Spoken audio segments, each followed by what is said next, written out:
Welcome back, Defenders. There's a lot of interesting news to get to today, and we're going to start with the ceasefire, or at least a partial ceasefire.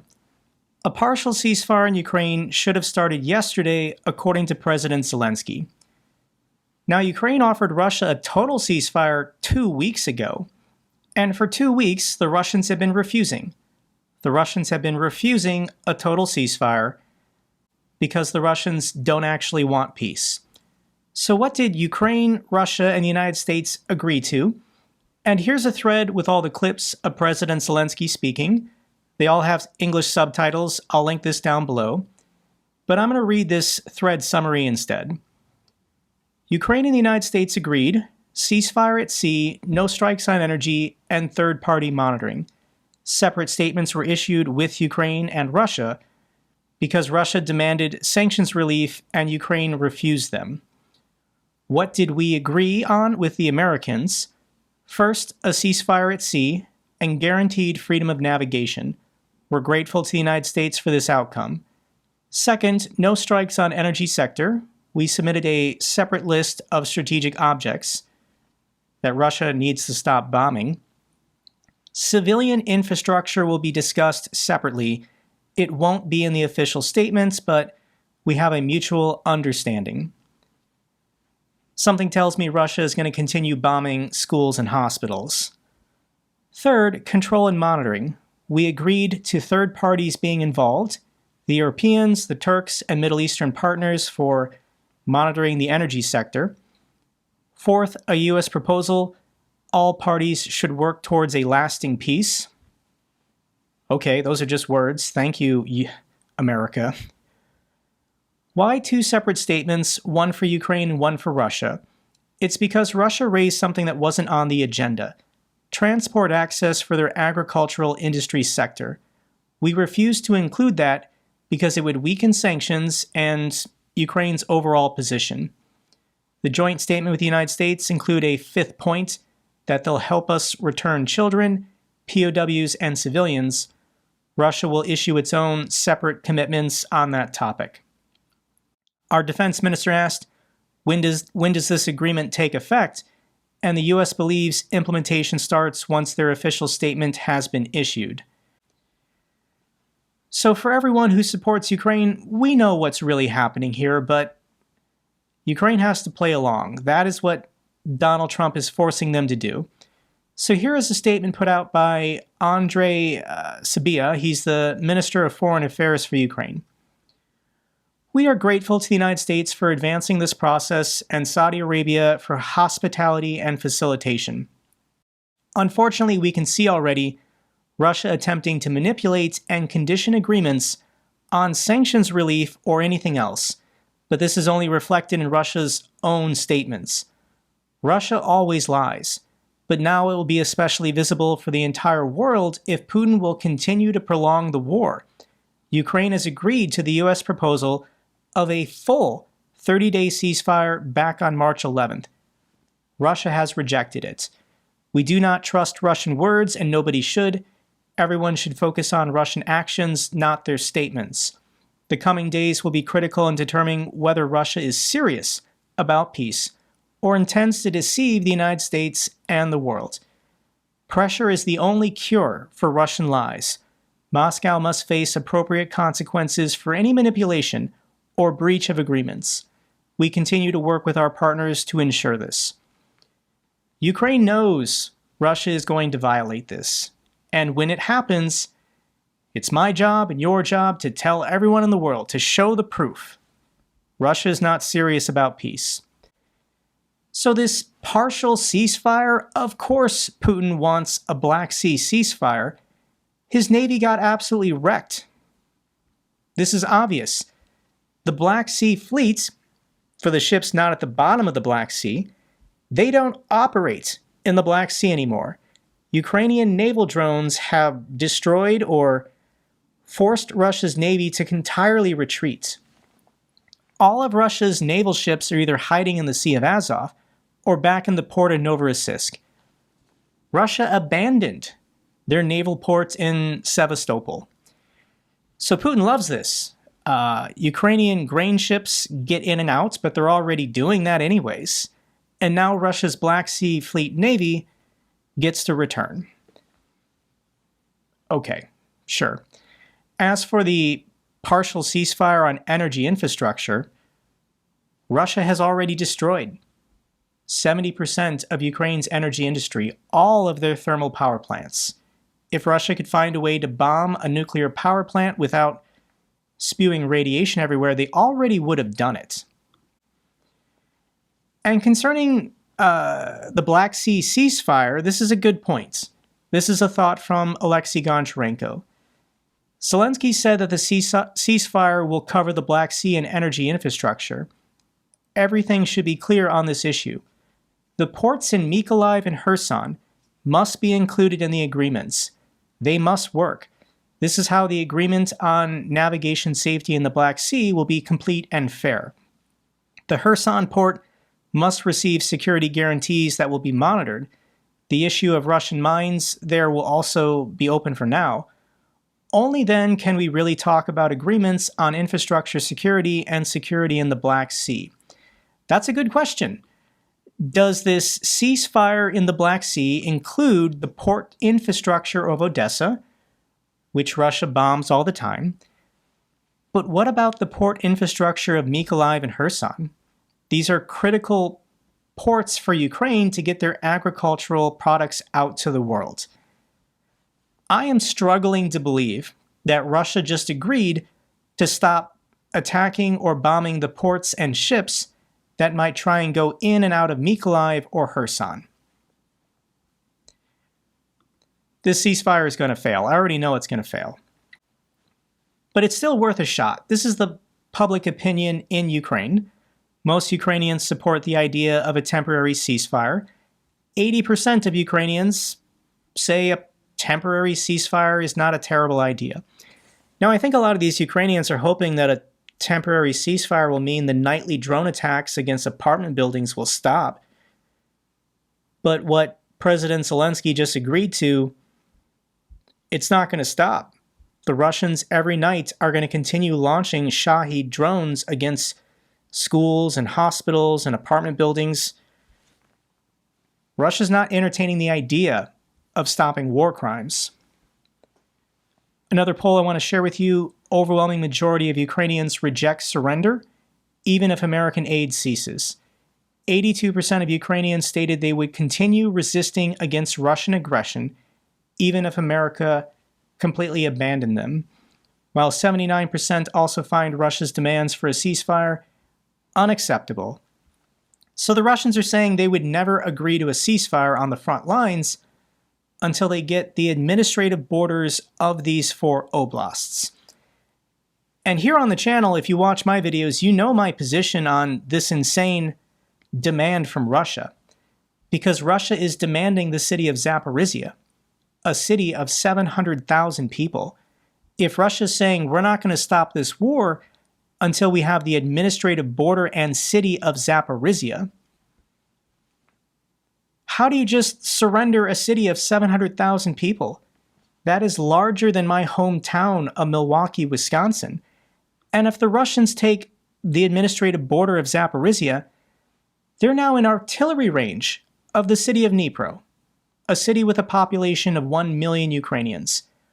1 million Ukrainians would have a knife to their throat if somehow Ukraine is forced to concede this territory and this city. In addition to the north bank of the Dnipro River, Russia wants back the city of Kherson, pre-war population 300,000. You and I were watching this in real time. This is stupid. This isn't going to work. Russia is demanding the impossible. Ukraine knows this, but Donald Trump and his government are in denial, at best. The more likely scenario is they're just collaborating with the Russians at this point. Kremlin names energy facilities exempt from strikes during partial ceasefire. Russia is only agreeing to this because they think it proportionally benefits them more. Of course, Russia wants a reprieve, even temporary, against their oil refineries and oil depots that Ukraine has been striking every other night. And here's an assessment. We've got a dollar value. This was an assessment done by Radio Liberty. Ukraine's strikes have caused $658 million in losses to Russia's energy sector just over the last 6 months. So this new strategy of going after oil refineries and oil depots, what's the damage? What's the assessment? And according to this source, $700 million. And counting, as many of these facilities remain offline and potentially could take years to repair. This is a winning strategy, and Donald Trump basically just forced Ukraine to stop. Now, Ukraine is okay with temporarily stopping their strategy because they know Russia's going to violate the ceasefire, but they can go after other targets in the meantime. Black Sea ceasefire will take effect after some sanctions are lifted, according to the Kremlin. So even though Ukraine has said, we've agreed to it, and the United States is celebrating, we got a partial ceasefire, the Russians still publicly are not saying they've agreed to anything unless they get sanctions relief. So Donald Trump, doing whatever the Russians want, is now saying, well, we might just lift sanctions to get the Black Sea ceasefire. This is stupid. The Kremlin is demanding specific sanctions be lifted before anything comes into force. Russia is demanding that Rosalkos Bank and other financial organizations be reconnected to the SWIFT network before this partial ceasefire goes into effect. The problem is, the United States can't do this for Russia. This SWIFT network connection goes through banks in Belgium, which would require EU cooperation. And the United States deliberately prevented any European partners from participating in these peace talks. So what is the United States going to do to help Russia? US agrees to help Russia restore access to world market during latest peace talks. They're talking about SWIFT network connections for Russia's agricultural bank. Ukraine is refusing to do this. Russia really wants it. The United States wants this for Russia. But this can't happen without the EU making it happen. It's all so stupid, guys. It's just so stupid. And I just have to share these numbers. Donald Trump and his administration is prioritizing above all else diplomatic and trade relations with Russia. People in MAGA won't shut up about a potential aluminum deal and Arctic trading routes and future economic cooperation with Russia, when there's nothing that the United States has and sells that the Russians care about. So here are the numbers. U.S. exports to the European Union, this contributes $370 billion to the U.S. economy. $349 billion to Canada, $334 billion to Mexico, and basically $80 billion to the UK. But screw all these people.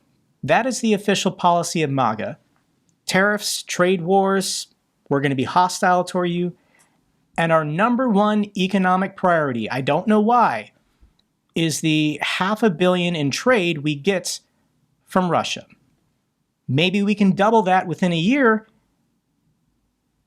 and be exporting $1 billion to Russia. Everything that the Russians want and need they can get from China, India, Central Asia, or the European Union. Geopolitically, there's no reason for the United States and Russia to try and economically work together. This is stupid. United Russia seeks to curb Ukraine war focus and militant rhetoric ahead of the World War II victory parade. May 9th is coming up, and this is the most important holiday in Russia because it's pure propaganda. And I do believe that a total ceasefire is coming. Russia is trying to get as much as they can right now from the United States, and Donald Trump is happy to give them everything. So what Putin wants, and I think what's going to happen, this is my prediction, is Trump and Putin are going to meet prior to Easter to announce a total ceasefire across the front lines. Thank God we have these two strong Christian leaders, Donald Trump and Vladimir Putin, For Easter, to celebrate our Lord and Savior Jesus Christ, we got a ceasefire, peace in our time. And the Russians want this because they want no interruptions for their stupid military parade on May 9th. But as soon as May 9th is over, they're going to start the war again. They're going to break the ceasefire and then just blame Ukraine. They're going to say Ukraine did something unacceptable, those evil Nazis in Kyiv. The ceasefire is no longer in effect. But by this point, it will have been too late. Donald Trump will have already lifted all sanctions and given the Russians everything they want. And if you just listen to what Steve Witkoff and Tucker Carlson have to say, the Trump administration is 100% on Russia's side. And if the Russians say Ukraine broke the ceasefire, well, that now gives Trump complete justification to end all military aid and cooperation with Ukraine forever. All assets that are frozen will be returned, all sanctions lifted, and Ukraine and the Europeans are completely on their own against Russia, Iran, and North Korea going forward. This is what's coming in May. This is my prediction. Current events or whatever could change this, but I think this is the plan, both from Donald Trump and Vladimir Putin working together. So why is Ukraine playing along with this theater? And Zelensky's not an idiot. He knows what's going on. But at the moment, the United States is still delivering military aid to Ukraine. So 4 747s full of air defense missiles and artillery shells still made it to the Polish border. At this moment, the United States is still delivering some military aid left over that was allocated by Biden. So as long as this is happening, Ukraine's going to play along. They're going to say, of course, we want peace. Of course, we'll talk to the Russians. Donald Trump is such a great guy for wanting peace. But I think this is officially going to end in May, and Trump is going to say, I did my best, but Ukraine doesn't want peace. We're not involved anymore. Okay, time for signalgates. This broke 2 days ago, but it's a developing story. We're getting more details every single day. And if you've not already heard about this, a reporter for The Atlantic, Jeffrey Goldberg, was accidentally included in a Signal group chat with our nation's highest and most important leaders. The Trump administration accidentally texted me its war plans. This is going to require some explaining. Trump team mistakenly sends war plans to a journalist. National Security Advisor Mike Waltz included the editor of The Atlantic in a group Signal chat in which they were planning a bombing of Yemen. Russia has tried to hack the same encrypted texts between Ukrainian officials. It's, I guess, okay for our national security team to be communicating in a group text, as long as they're not saying anything classified. But this idiot, our Secretary of Defense, Pete Hegseth, we can just call him Whiskey Leaks from now on. And I told you guys in January, when I listened to his confirmation hearings, he's an empty shell. He's just a tough-looking face to look strong on TV. That's why Trump picked him. But this guy is clueless. He's an absolute idiot on every issue. He knows nothing. And he's just there to be a sycophant and a yes man for Trump. So I want to give you the reaction of Senator Mark Kelly. Senator Mark Kelly is a strong supporter of Ukraine. 2 weeks ago, Elon Musk called him a traitor for supporting Ukraine and visiting Ukraine. And here's his reaction to this news story about Signalgate. Hey folks, yesterday it was reported that the national security team was using Signal to communicate about a strike in Yemen. Reporters get added to a chat chain. And why didn't anybody notice? How could you have the vice president, the Secretary of Defense, the Secretary of State, the National Security Advisor, the Chief of Staff of the White House, the Deputy Chief of Staff of the White House, and others on a text chain, and nobody says, who is that person? Why are they on here? I mean, it is comical. It is so utterly ridiculous. And by the way, if you were in the United States military on active duty and you did something like this, I'll tell you what would happen. You get fired from your job. You might even get court-martialed for it. If that information got released at the wrong time to the wrong person, it really could have put some folks in serious risk of being harmed or killed. So this is a clown show. That's how bad this is. It is so ridiculous. There's going to be an investigation. How did it happen? And how do we make sure it doesn't happen again? And folks, people need to be held accountable for this mess. If I had done what Pete Hegseth had done while I was serving on active duty, I would be in jail right now. Hegseth denies leaking war plans in Signal chats, while White House says the messages appear authentic. So Pete Hegseth got off a plane in Hawaii and he could have said nothing. With all of these idiots, they don't have to answer questions. They don't have to talk to the media. They don't have to go on podcasts, but they can't help themselves. So Hegseth was asked, did you share war plans in this group chat that were classified? And of course, he denied it. As I also stated yesterday, nobody's texting war plans. And that's all I have to say about it. So those same troops that you are proud of, do you regret putting information like the ones you did in the Signal chat that could endanger those same American service members? Nobody's texting war plans. I know exactly what I'm doing, exactly what we're directing, and I'm really proud of what we. So Secretary of Defense assures the media he knows what he's doing. Nobody is texting war plans.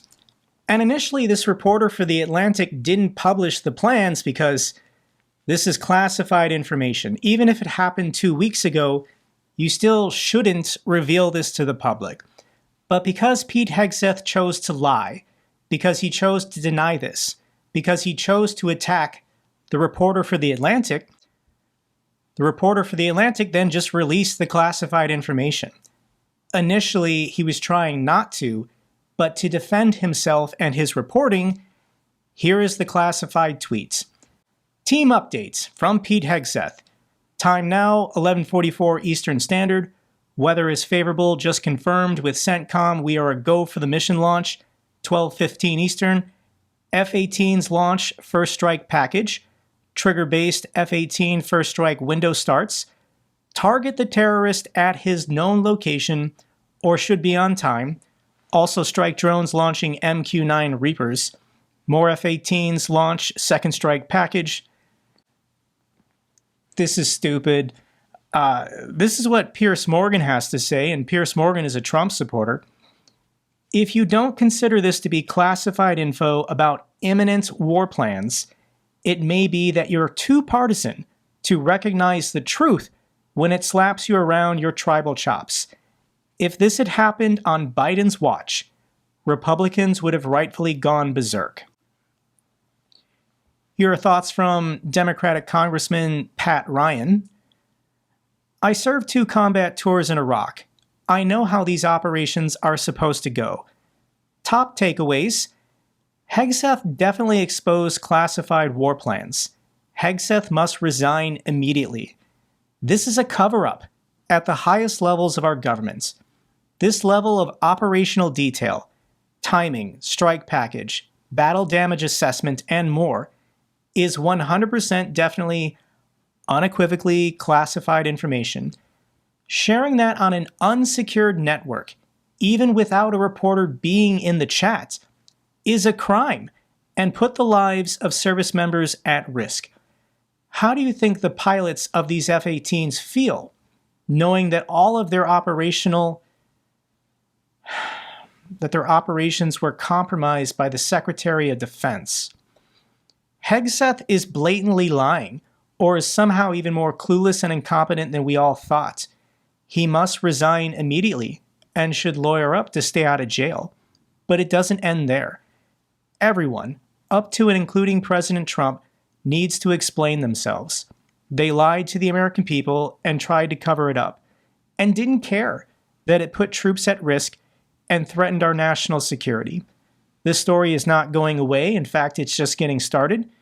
How many other similar situations are we just not aware of yet? How many other sensitive war plans have been compromised by Trump's leadership team?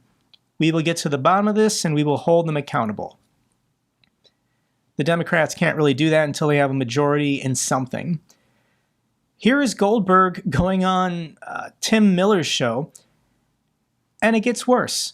In this group chat, the director of the CIA exposed the name and identity of an undercover CIA agent in the field.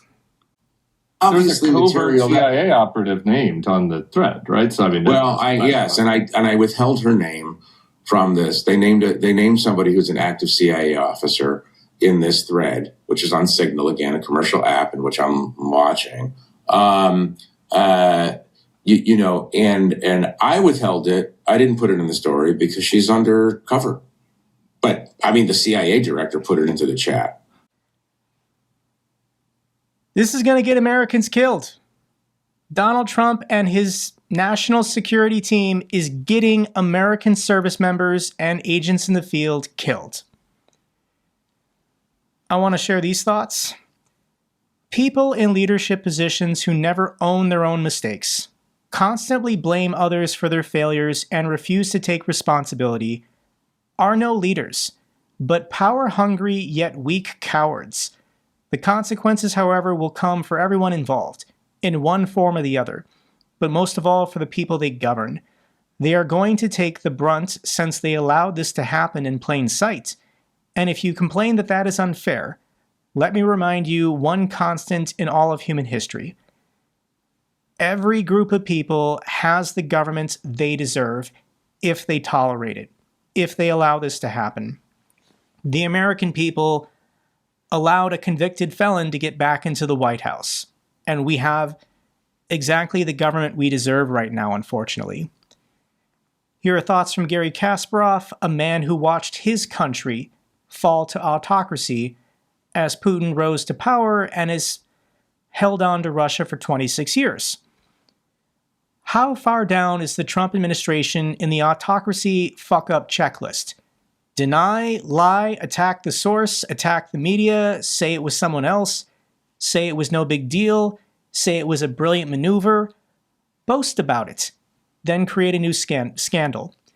Let's see how good at Putinization they are. Never admit error, never apologize, always double down, always counterattack, always distract. It's better to be twice a liar and do more damage than for the dear leader to show weakness by admitting error or apologizing to those he harmed. Trump appointed amateurs and known security risks whose only job is to please him, and Senate Republicans enthusiastically confirmed all of these idiots. Realize that Goldberg is the tip of the iceberg. It was a lucky fluke. The stupidity and corruption you're not seeing is far bigger. Again, are there any Republican legislators willing to put their country first over Donald Trump? Or are they also too cowardly to admit that they made a mistake by confirming Trump's unqualified nominees and conceding their constitutional authority to him and Elon Musk? It would only take about 3 or 4 Republican senators to make this stop, but they're not going to do it. Let's make a prediction what will be the fallout of signalgate, and I think they're going to fire Mike Waltz. Forcing out Waltz is a pretty obvious play for the J.D. Vance-aligned part of this administration. Until Mike Waltz became the national security advisor, Mike Waltz was pro-Ukraine and relatively pro-Europe and traditional U.S. national security. So they're going to try and blame Waltz for accidentally including this journalist in the group chat, and they're going to try and protect Hegseth, who is 100% loyal to Trump, even though he's an idiot. It's going to get worse, guys. There are going to be more and worse scandals like this every day going forward. These people are liars, they're corrupt, they're evil, and they're trying to ally America with Russia against the democratic and free world. And it gets worse, because Trump's special envoy to Russia, Steve Witkoff, was in Moscow during this group exchange. While Pete Hegseth was revealing classified information on a commercial app, Witkoff was in the Kremlin, talking to Vladimir Putin. And if you're in Russia and you have a cell phone and you're someone important, just expect that your phone has been cloned and they have access to it. And they have all the information that is appearing on your phone. So here is the director of the CIA, Ratcliffe, being grilled by, I think this is the Democratic senator from Colorado. One final point. I'm out of time. Well, are you going to give me a chance? Is it appropriate? Did you know that the president's Middle East advisor was in Moscow on this thread while you were, as director of the CIA, participating in this thread? Were you aware of that? Are you aware of that today? I'm not aware of that today. This sloppiness, this incompetence, this disrespect for our intelligence agencies and the personnel who work for them is entirely unacceptable. It's an embarrassment. Senator, you need to do better. You need to do better. Thank you. I'm being gavelled by the chairman, and I apologize for... I don't think Russia has to clone anyone's phone to steal their information. Tulsi Gabbard probably is just giving it to the Russians willingly. Also in this text chain, this was revealed, I share your loathing of European freeloading. J.D. Vance, I just hate bailing Europe out again. Pete Hegseth, I fully share your loathing of Europe freeloading. It's pathetic. Everyone in Trump's government, to my European friends, my Democratic friends around the world, these people hate you. They hate you for your freedoms. The fact that you have universal health care and affordable college universities, and your governments exist to serve the people. Whereas the government of Russia, and now the government of the United States, only exists to serve oligarchs. Donald Trump and his administration only exists to serve billionaires and America's most wealthy and powerful against the interests of ordinary Americans.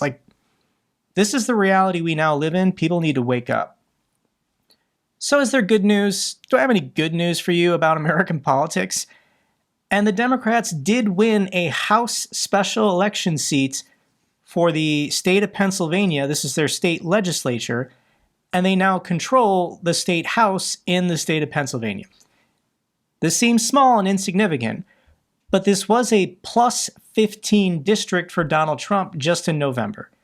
So the Democrats flipped a state house seat with a 16-point swing.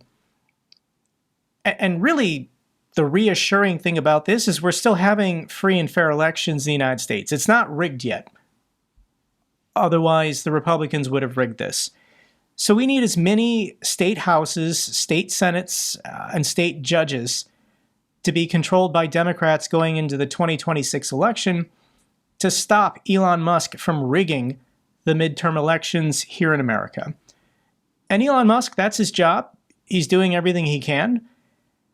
At the moment, Elon Musk is paying $100 to voters in Wisconsin to vote for the Republican running for the state Supreme Court in Wisconsin. Wisconsin's my home state. If you're a resident of Wisconsin or have any family and friends in Wisconsin, the election is next Tuesday.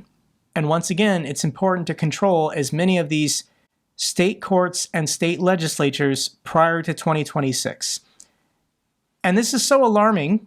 Once again, the richest man in the world is just buying votes in an election. Barack Obama put out a tweet. Barack Obama does his best to not interfere with politics. That's the tradition of ex-presidents. But he tweeted this out yesterday. If you live in Wisconsin or have family and friends who do, there's an important Supreme Court race happening right now, and there's only one candidate ready to protect the fundamental rights and freedoms of Wisconsinites, Judge Susan Crawford. It's supposed to be nonpartisan. She technically is not a Democrat, but everybody knows who's backing who has the Republican backing and who has the Democratic backing. Please vote in these city, local, county, states, off-season elections. They're more important than ever. Pay attention. Thank you. Concerning the battlefield, it's a frozen conflict. There's not really major developments happening across the front lines. I understand every inch of territory is important to Ukrainians. They're fighting and dying for it, but this war is not going to end with one side overtaking the other. It's going to end with one side either having a political or economic collapse, and then their military just gives up. So Ukraine struck a huge victory with this strike on the Angles 2 airbase. This was the most successful ammo depot strike so far of the year. It's a pretty big explosion. And for the next 30 days, I guess Ukraine is not going to target depots and refineries. So the next best option is ammunition depots. Or maybe there's other targets. Oil pumping through Russia's drone-struck Kavkazskaya station is impossible in the foreseeable future. This was in Krasnodar, and this was a pumping station that Ukraine struck, and this isn't getting repaired in the next 30 days. Let's get to the good news for Ukraine. Ukraine's new F-16s are now ready to attack Russian jets and win. And we now have the answer. Why has Ukraine been holding back their F-16s just for air defense operations in the West? And it's because they were waiting for these planes. These are AWAC aircraft being donated by Sweden, and this will extend the visibility and radar range of F-16s. So if F-16s go close to the front lines, they can engage Russian planes from a safer distance, and they can see incoming threats before it's too late. So this was the missing key. They had to refit the plane, they had to train the pilots and the crew, but it's now, I think, going to be operational this week. So we might see some interesting development with F-16s coming up this next month. Denmark pledges $140 million to companies investing in Ukraine's defense sector. Thank you so much to the fantastic people of Denmark. And we have an update on our Invictus fundraiser. Let's go ahead and refresh the page. And at the moment, this YouTube community, in 5 days, has fundraised $814,335. Thank you so much to everyone who likes, comments, shares, subscribes, retweets, volunteers, and to those who donated. If you can kick in $5, $10, or $20, we can supercharge this and get it done by this weekend. That would be incredible. And if you're still on the fence, let me share with you another one of these unit videos. These are all the Ukrainian units who are going to be receiving a truck or some drones from this fundraiser. So here is the unit video for this channel made by the Electronic Warfare Unit, 2nd Battalion, 47th Separate Mechanized Brigade. Good afternoon. We are soldiers of the 47th Mechanized Brigade of the Electronic Warfare Platoon of the 2nd Battalion. We'd like to thank our friends at NATO and ask them to help us acquire a pickup truck in order to perform our duties, mostly for maintenance of our equipment at the positions as well as rotation of our staff. We'll greatly appreciate your help. Thank you very much. Slava Ukraini! Героям слава! Let's get these heroes a truck. Final video I have from you is from the leader of the NAFO 69th Sniffing Brigade. This is Ragnar Sass. And this weekend there was another convoy delivery from our previous fundraisers last year. And the JakeBro truck number 100 has now arrived in the capital city of Kyiv. Hello guys. Jake, your community has collected money for 100 cars. And this car today is given one of the best drone units of Ukraine. Think about 100 cars. How many lives you guys have saved? How much impact you have made to basically helping Ukraine to win. Thank you, Jake Pro. 100 is a big number, but we are not stopping and working already with new cars. Slava Ukraine! Thank you so much, everyone. That's all for this update video. Glory to Ukraine, glory to the heroes. If you found this video informative, give me a thumbs up. Best way to support the channel. Comments and questions, let me know down below. I love hearing from you guys. Till the next video, keep defending the truth, keep defending democracy.